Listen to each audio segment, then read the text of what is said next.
The UK's Labour Party has upped the ante against the Prime Minister Rishi Sunak. Well, the main opposition party has launched a series of advertisements targeting Sunak's wife, Akshata Murthy. Well, the ad against Sunak's wife is a fourth in a row of ads questioning her for using non-domicile status to minimise her tax bill. Akshata Murthy is the daughter of Infosys founder Narayana Murthy and is accused of saving millions of dollars on her UK tax bill by claiming non-domiciled status. Well, this is when Sunak was serving as the UK Chancellor. Well, in the UK, a non-domicile citizen is exempt from paying taxes on overseas income. So technically, no laws were broken. According to a Labour list, which is a Labour supporting news website, the first advert released focused on the record of Conservatives in handling crime. This video has already been viewed over 21 million times. Well, according to the Labour Party, almost 4,500 adults convicted of sexually assaulting children under the age of 16 did not witness any prison time. Well, critics, they have termed this Labour approach as gutter politics. Now, Starmer has defended the advert. The Labour leader says he stands by every word of it. Well, later today, Starmer is also expected to take on Sunak for wasting public money in his message to the shadow cabinet.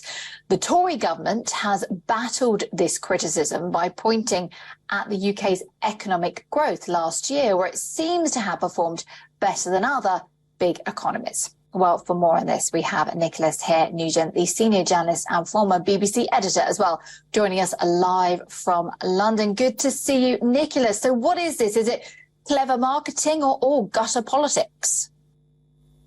Well, I think it's probably both of those.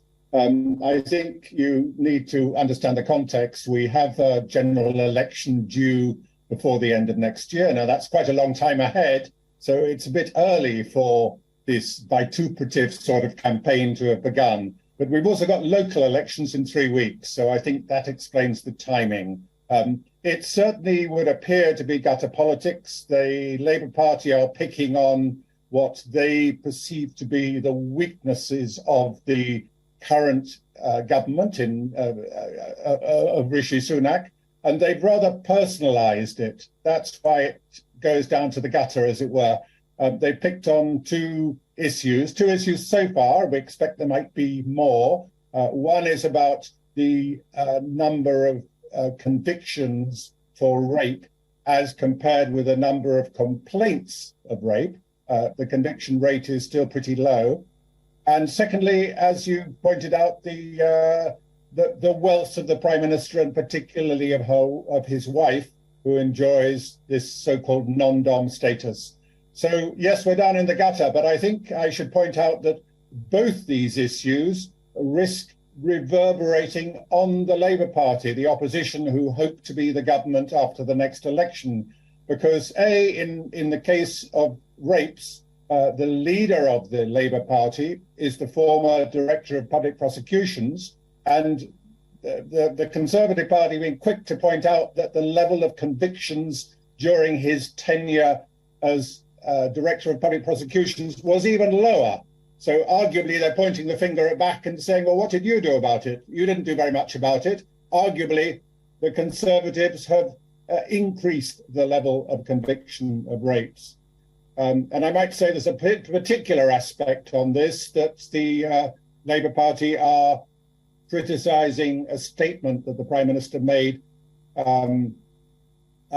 which appears to suggest he doesn't think all rapists should go to prison. So that's what they have focused on.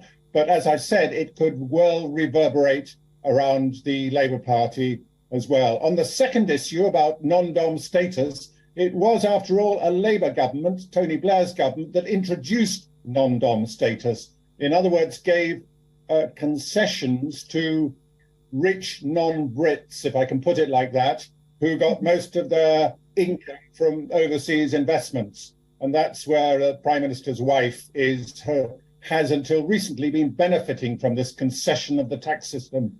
once it became public last year, she quickly, or the Prime Minister quickly said, OK, we will not claim the rights associated with that privilege. Labour Party are saying, well, you should abolish non-dom status. Everybody should be taxed according to the same rules. So, as I said, it was a Labour government that introduced non-dom status, and it seems like the Conservatives are not ready to end it.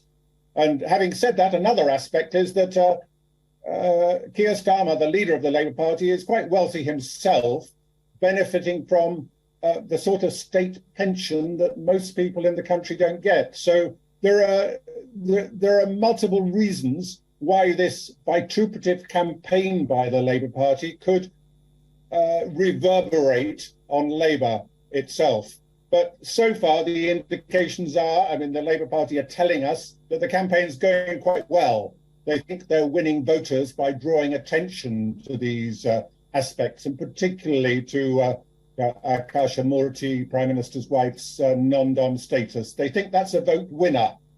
We won't have long to wait to know whether that's right or not, because, as I said, the local elections are early in May, and we will see how the campaign's going. But currently, Labour Party are way ahead in the polls, giving them the expectation that they will form the next government before the end of next year. So the campaign for the big one, for the general election, has started. And I think it's only going to get grimier and dirtier as time goes on. I think you're quite right there.